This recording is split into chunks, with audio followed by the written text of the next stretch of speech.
Doctor Srivastava, कल यानी रविवार को 4 राज्यों के चुनावी नतीजे आए और जब भी चुनावी नतीजे आते हैं तो इसके अलग अलग कारणों वजहों पर चर्चा होती है। लेकिन इस बार ऐसा कुछ भी नहीं हुआ। इस बार सिर्फ एक चर्चा हो रही है, एक ही विषय पर चर्चा हो रही है और वो चर्चा का विषय यह है पीएम मोदी का मैजिक। ऐसा मैजिक जिसने राजनीतिक पंडितों के सारे गणितों को पलट कर रख दिया। ऐसा मोदी मैजिक जिसने मध्य प्रदेश में अपने तूफान से सत्ता विरोधी लहर को अपना रुख पलटने पर मजबूर कर दिया। मोदी का ऐसा मैजिक जिसने राजस्थान में कांग्रेस के जादूगर को अपना पिटारा बंद करने पर मजबूर कर दिया। मोदी का वो मैजिक जिसने छत्तीसगढ़ में अकेले अपने दम पर सत्ता, सियासत और चुनाव के हर फॉर्मूले को बदल कर रख दिया। मोदी का वो मैजिक जिसने 2023 में विपक्ष की नींद उड़ा दी और 2024 के लिए खतरे की घंटी बजा दी। मोदी का वो मैजिक जो उत्तर से लेकर दक्षिण तक और पूर्व से लेकर पश्चिम तक विपक्षी खेमे में खलबली मचा रहा है। आखिर क्या है मोदी का ये मैजिक? क्या है मोदी का जादू? दरअसल ये वो जादू है जो हाथ की सफाई नहीं है बल्कि गारंटी है। गारंटी नारी सशक्तिकरण की, गारंटी गरीब, किसान, युवा के सुनहरे भविष्य की। ऐसी गारंटी जो जातिवाद के तिलिस्म को तोड़कर विकास की सुनहरी राह की ओर ले जाती है। वो गारंटी जिसमें विश्वास की वारंटी भी है। तो आज जनादेश में हम पीएम मोदी के मैजिक और गारंटी पर बात करेंगे जिसका तोड़ कम से कम अभी तक तो विपक्ष के पास नजर नहीं आ रहा है। हम इस पर विस्तार से चर्चा करेंगे, लेकिन उससे पहले हम आपको दिखाते हैं मिजोरम के चुनावी नतीजे। तो मिजोरम के चुनावी नतीजे आज आ गए। मिजोरम की 40 सदस्यीय विधानसभा में जोरम पीपल्स मूवमेंट यानी जेडपीएम ने 27 सीटों पर जीत के साथ ही बहुमत के आंकड़े को पार कर लिया, जबकि राज्य की सत्ता पर काबिज मिजो नेशनल फ्रंट को सिर्फ 10 सीटें ही मिली। बीजेपी ने अपने प्रदर्शन में सुधार करते हुए 2 सीटों पर जीत हासिल की, तो वहीं कांग्रेस को महज 1 सीट ही मिल पाई। पूर्वोत्तर के राज्य मिजोरम में पहली बार जोरम पीपल्स मिजोरम मूवमेंट की सरकार बनने जा रही है। ये नतीजे जोरामथांगा की अगुवाई वाले सत्तारूढ़ एमएनएफ के लिए बहुत बड़ा झटका है। वो अपनी सत्ता बचाने में नाकाम रहे हैं। उन्होंने हार स्वीकार कर ली है और मिजोरम के राज्यपाल को अपना इस्तीफा सौंप दिया है। तो ये थे मिजोरम के नतीजे। लेकिन कल मध्य प्रदेश, छत्तीसगढ़ और राजस्थान के नतीजों में जिस तरह का मोदी मैजिक दिखा है वो सोचने वाली बात है कि इस तरह से कैसे इन तीनों राज्यों में मोदी की लहर चली और इस तरह के नतीजे सामने आए। इसके बाद पीएम मोदी ने बड़ा दिल दिखाते हुए जीत का श्रेय लेने के बजाय विपक्षी पार्टियों को, विपक्षी दलों को यह हिदायत दी, यह समझाइश दी कि कैसे वो भी अपना प्रदर्शन सुधार सकते हैं अगर वो सकारात्मक राजनीति करें। विपक्ष होने के लिए सिर्फ विपक्ष की भूमिका ना निभाएं बल्कि सकारात्मक विपक्ष की भूमिका निभाएं। आइए देखते हैं पीएम मोदी ने क्या कहा। विपक्ष में बैठे हुए साथी हैं, ये उनके लिए गोल्डन अपॉर्चुनिटी है। इस सत्र में पराजय का गुस्सा निकालने की योजना बनाने के बजाय इस पराजय में से सीख करके पिछले 9 साल से चलाई गई नकारात्मकता की प्रवृत्ति को छोड़ करके इस सत्र में अगर सकारात्मकता के साथ आगे बढ़ेंगे तो देश उनके तरफ देखने का दृष्टिकोण बदलेगा। मैं करबद्ध प्रार्थना करता रहा हूं कि सदन में सहयोग दीजिए। आज मैं राजनीतिक दृष्टिकोण से भी कहना चाहता हूं कि आपका भी भला इसमें है कि आप देश को सकारात्मकता का संदेश दें। आपकी छवि नफरत की और नकारात्मकता की बने, वो लोकतंत्र के लिए अच्छा नहीं है। लोकतंत्र में विपक्ष भी इतना ही महत्वपूर्ण है, उतना ही मूल्यवान है और उतना ही सामर्थ्यवान भी होना चाहिए। तो 4 राज्यों के चुनावी नतीजे और मिजोरम समेत 5 राज्यों के चुनावी नतीजे आ गए हैं और इन चुनावी नतीजों के बाद ये साफ हो गया है कि इन राज्यों के अंदर मोदी का मैजिक चला है। ये मोदी का मैजिक कैसे चला, इसके पीछे क्या वजह है और 2024 के चुनाव में मोदी का मैजिक बरकरार रहता है या नहीं, या इससे भी ज़्यादा प्रभावी हो सकता है। इन सब मुद्दों पर बात करने के लिए हमारे साथ मौजूद है 2 खास मेहमान। हमारे साथ जुड़ चुके हैं समीर चौगांवकर जो राजनीतिक विश्लेषक हैं, वहीं हमारे साथ मौजूद हैं प्रफुल्ल केतकर, जो संपादक हैं ऑर्गेनाइजर के। आप दोनों का बहुत बहुत स्वागत है डीडी न्यूज़ में। और पहले मैं आप सबको बधाई देना चाहता हूं इस बात के लिए कि हम पिछले दिनों जब भी आपसे राजनीतिक विश्लेषक के तौर पर जब भी चर्चा करते थे तो करीब करीब आप दोनों का यही मत होता था कि इसी तरह के नतीजे आ सकते हैं। और करीब करीब आपका जो आकलन रहा, समीर जी चाहे आपका आकलन रहा हो, चाहे प्रफुल्ल जी आपका आकलन रहा हो, काफ़ी हद तक सही निकला। लेकिन अब आज हमारी चर्चा का विषय है चुनावों की, हमें मीमांसा करना है और मोदी मैजिक पर बात करना है, जिसकी बात हो रही है कि किस तरह से मोदी मैजिक चला है। प्रफुल्ल जी, मेरा पहला सवाल आपसे है, इन चुनावों के पहले जातिगत जनगणना का कार्ड खेला था, जातिवाद का एक जो कार्ड जो है विपक्ष की तरफ से खेला गया था, और खासकर कांग्रेस ने भी इस जातिगत जनगणना की के जो मांग थी उसको बहुत हवा देने की कोशिश की, वोट बैंक में सेंध लगाने के लिए। लेकिन वो मोदी का क्या जादू था कि ये जाति का कार्ड नहीं चल पाया? प्रफुल्ल जी। जी प्रखर जी, देखिए केवल जाति का नहीं, आप अडानी अंबानी के नाम पर, भ्रष्टाचार के नाम पर जी, फिर सनातन के नाम पर और फिर जातिगत जनगणना के नाम पर जी, सब तरीके से घेरने का काम किया गया। लेकिन उस इशू में कोई दम इसलिए नहीं था क्योंकि आप देख लीजिए, अडानी अंबानी तो कांग्रेस के समय भी बड़े हुए हैं, बिल्कुल, तो कांग्रेस के राज्यों में भी उनको कॉन्ट्रैक्ट्स मिले हैं। आप यदि सनातन की बात करते हो और डीएमके के साथ रहने के कारण सनातन पर चुप रहते हो, तो वो कांग्रेस को पुराना ठिकरा है ही कि सेक्युलरिज्म के नाम पर अपीजमेंट का पॉलिटिक्स करती है, तो उससे भी कांग्रेस को निजात नहीं मिल पा रही थी। और जो जातिगत जनगणना का और खास करके ओबीसी पॉलिटिक्स का है, तो मुझे नहीं लगता कि हिंदुत्व का और बीजेपी का और ओबीसी पॉलिटिक्स का इतना गहरा संबंध है। कांग्रेस तो कभी ओबीसी की, मतलब सारी ओबीसी पॉलिटिक्स भारत की जो है वो एंटी कांग्रेसिज्म की रही है, बिल्कुल लोहिया के जमाने तो से। ऐसे में कांग्रेस कौन सी राजनीति करना चाहती है, उसकी लैक ऑफ क्लैरिटी वो तो है ही।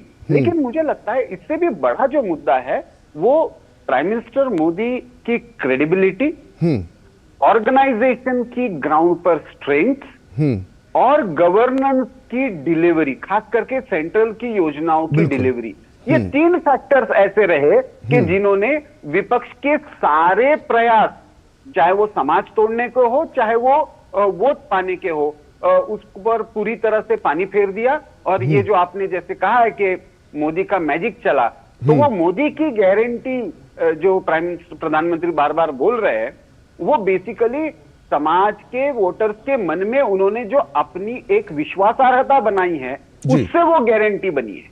बिल्कुल।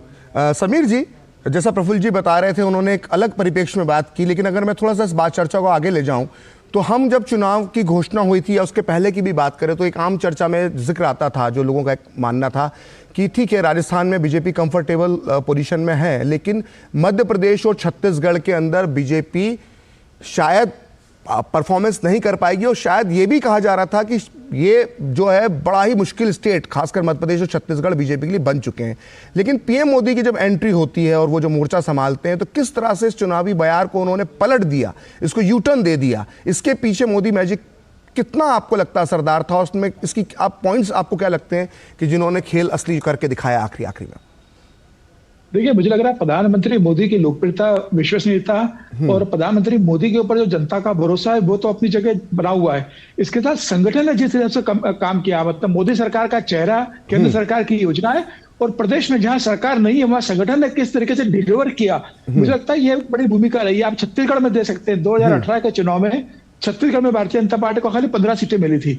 तो ये कार्यकर्ता ये मान के चल रहे थे कि भाई 15 से हम सीटें कितनी कर लेंगे, 25 कर लेंगे, 30 कर लेंगे। भूपेश बघेल कहते थे कि भारतीय जनता पार्टी कितना प्रदर्शन करेगी, 15 है तो 10 सीटें और थे तो 25 सीटें ले लेंगे, इससे ज्यादा क्या लेंगे। भूपेन तो 75 पार की बात कर रहे थे।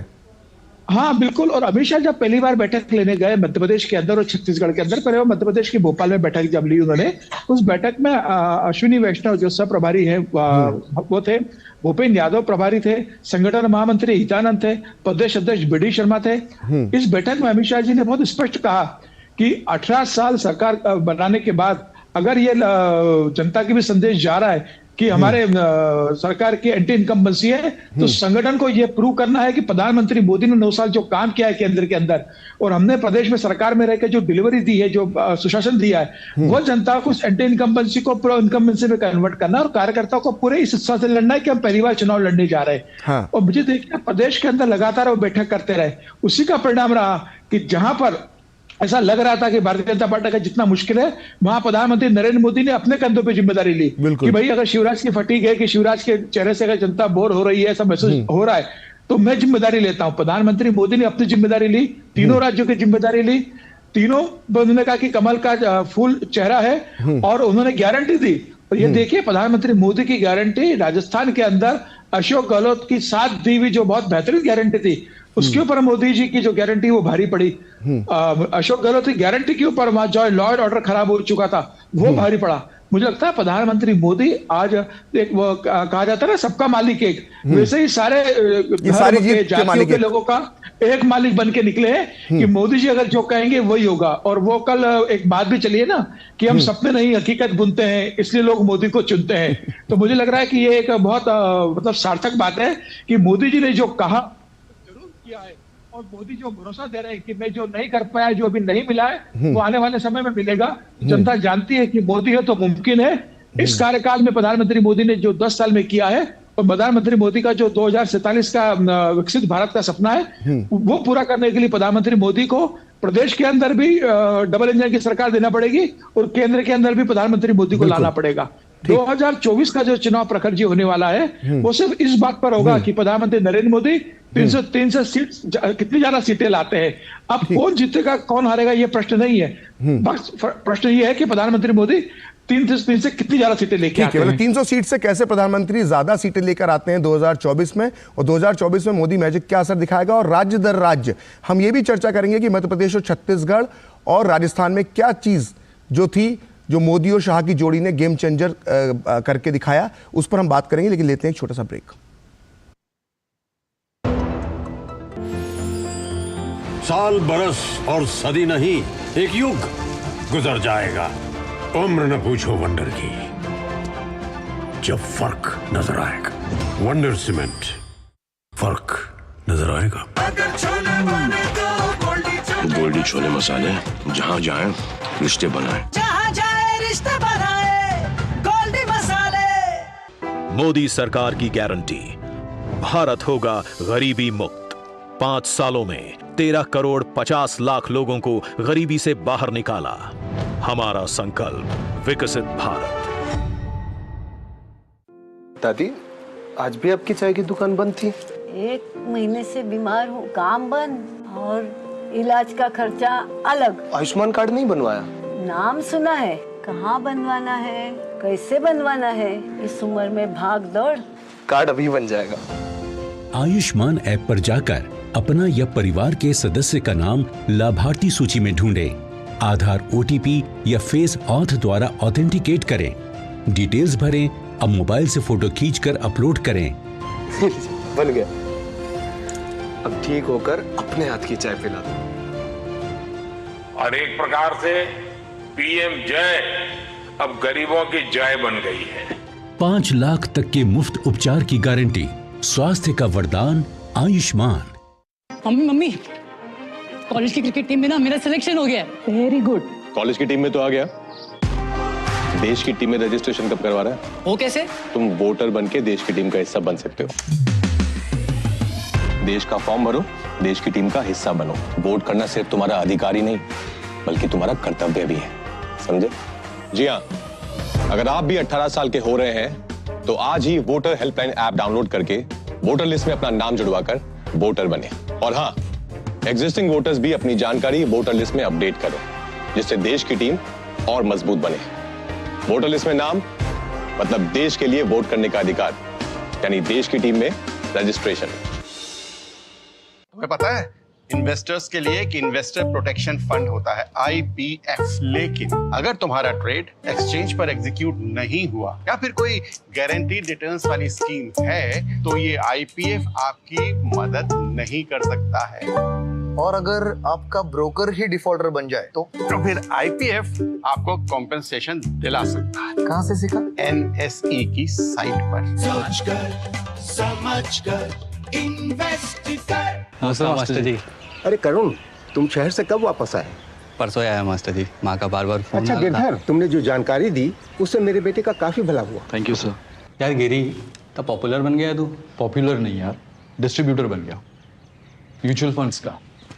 मैं इन सभी की मदद करता हूँ, उनका भला होता है तो वो दुआ देते हैं। वाह यार। अगर आप भी मेरी तरह म्यूचुअल फंड्स डिस्ट्रीब्यूटर बनना चाहते हैं तो चाहिए mfd-शुरू.com पर। तो करे शुरू। साल बरस और सदी नहीं, एक युग गुजर जाएगा। उम्र न पूछो वंडर की, जब फर्क नजर आएगा। वंडर सीमेंट, फर्क नजर आएगा।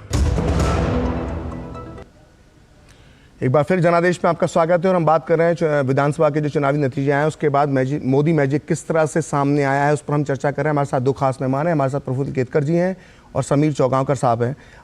प्रफुल्ल जी, मैं आपसे जानना चाहूँगा कि अगर हम मध्य प्रदेश की बात करें तो 18 साल का जो है सत्ता विरोधी लहर वहाँ पर नज़र आ रही थी। शुरुआत में हम देखें तो ऐसा लग रहा था कि बीजेपी शायद मध्य प्रदेश बचाने में कामयाब ना हो। उसके बाद हालांकि शिवराज सिंह चौहान लाडली बहन योजना लेकर आए, उसका भी असर देखने को मिला। लेकिन जो सत्ता विरोधी लहर थी, एक लगातार चेहरा एक बना हुआ था 18 साल से सत्ता में, जिसका जिक्र समीर जी ने भी अभी किया, उसको मोदी और शाह की जोड़ी इस सत्ता विरोधी लहर को बदलने में कैसे कामयाब रही? देखिए प्रखर जी, ये केवल 18 साल का नहीं, 18 साल तो मतलब वैसे तो शिवराज सिंह जी रहे, उससे पहले उमा जी और हाँ। मतलब हम कुल बीजेपी का ये देखें तो 20 साल का लगभग 4 लगातार टर्म जीत चुकी है। और फिर भी उसका मैंडेट ऐसा आता है जी, तो लिटरली इस बार लोगों ने विधानसभा सोचकर नहीं, लोकसभा सोचकर वोट दिया है। बिल्कुल, ये केवल लाडली योजना के कारण नहीं हो सकता। ये जिस तरह का मैंडेट है, हालांकि अंडर करंट मैं भी महसूस कर रहा था मध्य प्रदेश के कॉन्टेक्स्ट में, मैं भी ये मान रहा था शायद 135 तक पहुंच जाए, लेकिन ये जिस तरह का नंबर है और जिस तरह का वोट परसेंटेज है, 48.2 वोट परसेंटेज, ये असेंबली इलेक्शन में इतना आसान नहीं है। और जब भी पोलस्टर, मतलब मैं यूट्यूबर्स की बात नहीं कर रहा हूं जिनके बायसेस तो डिफाइन होते हैं और वो कह रहे थे नैया डूब गई, मोदी डर गए, अंदर खाने घात हो गया, इसलिए फिर अब सारे मंत्रियों को उतार दिया है, उनकी नहीं बात कर रहा हूं मैं। सीरियस पोलस्टर भी कहीं पे भी 43%, 44% से वोट शेयर नहीं दे रहे थे बीजेपी को। 1-2% का डिफरेंस बताया जा रहा था। वहां पे 48.2% वोट लाना, इसका मतलब सीधा सीधा प्रखर जी ये है कि बीजेपी खास करके हिंदी आर्टलैंड में इंडी अलायंस कुछ भी करे, अब 50% की लड़ाई सीधा सीधा लड़ने और जीतने जा रही है लोकसभा चुनाव में।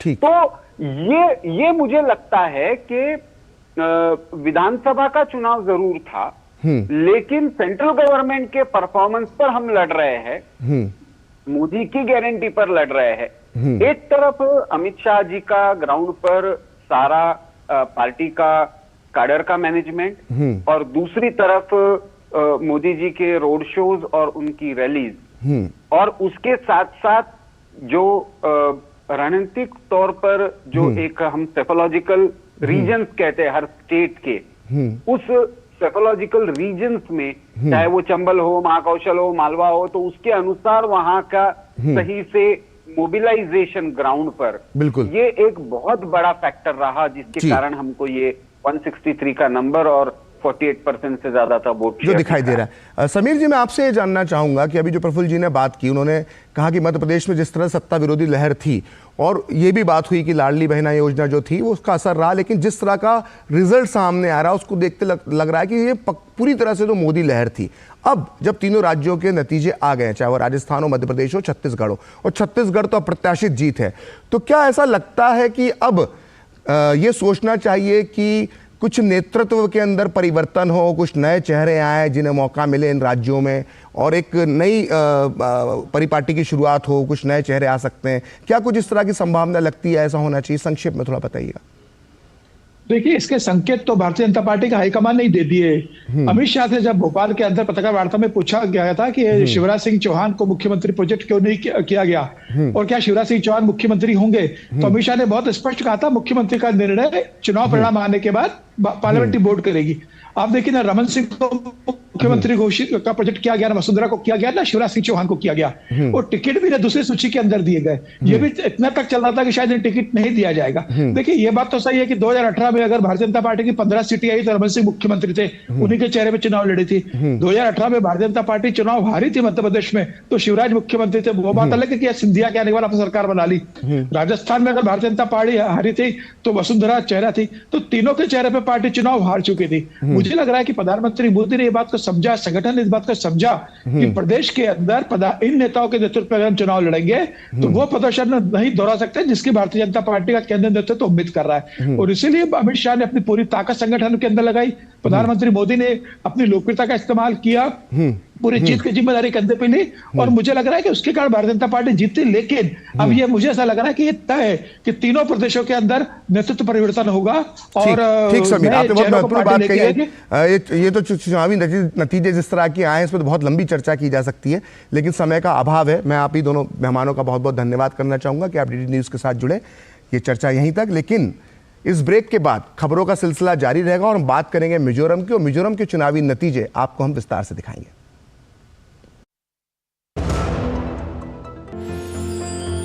साल बरस और सदी नहीं, एक युग गुजर जाएगा। उम्र न पूछो वंडर की, जब फर्क नजर आएगा। वंडर सीमेंट, फर्क नजर आएगा। माँ, ये खीर किसके लिए? आज तेरे दादाजी का जन्मदिन है, उनके लिए। तो मैं दादाजी को क्या दूँ? अपना मोबाइल फोन देना। ये क्या कर रही है? दादाजी के लिए आयुष्मान कार्ड बना रही हूँ। घर बैठे? हाँ। आयुष्मान ऐप पर जाकर अपना या परिवार के सदस्य का नाम लाभार्थी सूची में ढूंढें, आधार, OTP या फेस ऑथ द्वारा ऑथेंटिकेट करें, डिटेल्स भरें, अब मोबाइल से फोटो खींचकर अपलोड करें। दादाजी, ये लीजिए अपना आयुष्मान कार्ड। ये उपहार तो जीवन भर काम आएगा। और एक प्रकार से PM जय अब गरीबों की जय बन गई है। 5 लाख तक के मुफ्त उपचार की गारंटी, स्वास्थ्य का वरदान आयुष्मान।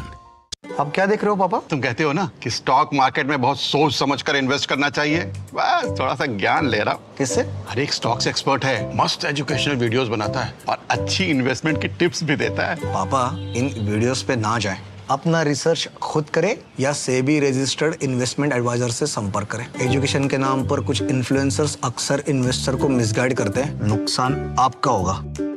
सोच कर, समझ कर, इन्वेस्ट कर। कांग्रेट्स यार।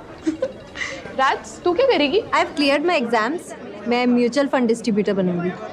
म्यूचुअल फंड डिस्ट्रीब्यूटर, स्कोप क्या है इसमें? MFD में स्कोप अनलिमिटेड है। शुरुआत के सालों में मैं जितनी मेहनत करूंगी, जितने कस्टमर्स बनाऊंगी, उतना ही फ्यूचर में मेरा भला होगा। आप भी मेरी तरह म्यूचुअल फंड डिस्ट्रीब्यूटर बन सकते हैं। जानिए कैसे, mfdkarenshuru.com पर। तो करें शुरू। भारत की पोलियो से जीत की कहानी बड़े बड़े शब्दों में लिखी जाएगी, पर इस जीती हुई लड़ाई को कायम रखने के लिए हमें अपने प्रयासों को जारी रखना होगा, जब तक दुनिया से पोलियो का खतरा पूर्ण रूप से टल न जाए। खतरा है बरकरार, इसीलिए पोलियो की खुराक पिलाना है हर बार।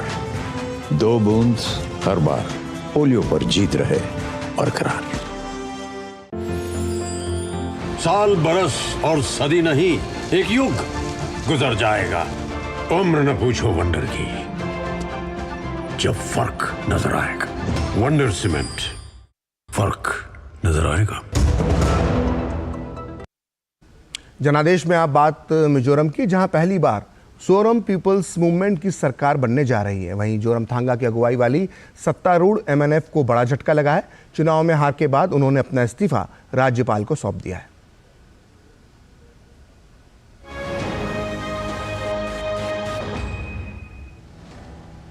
मिजोरम की जनता ने स्पष्ट जनादेश दिया और जोरम पीपुल्स मूवमेंट के रूप में प्रदेश को नया विकल्प मिला।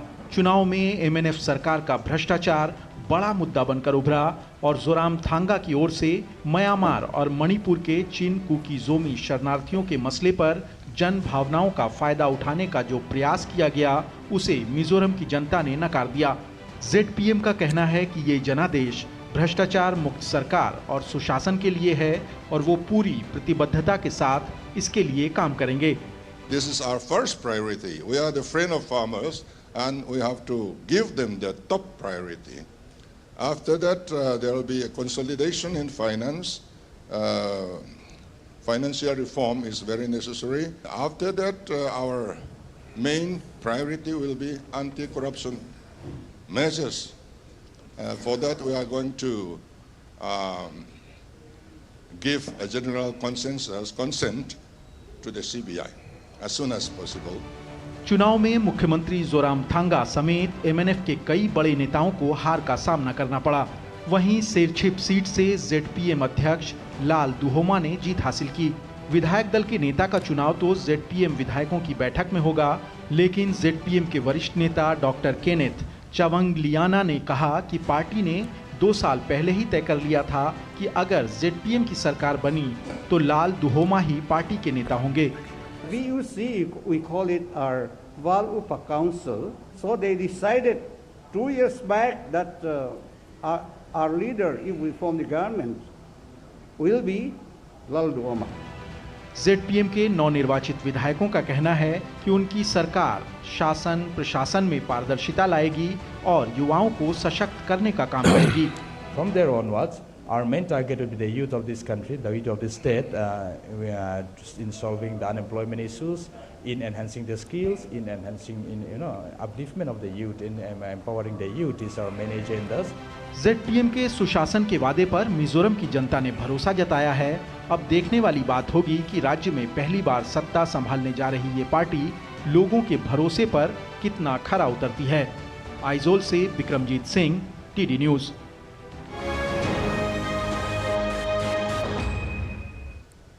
तो फिलहाल जनादेश में इतना ही। आप देखते रहिए डीडी न्यूज।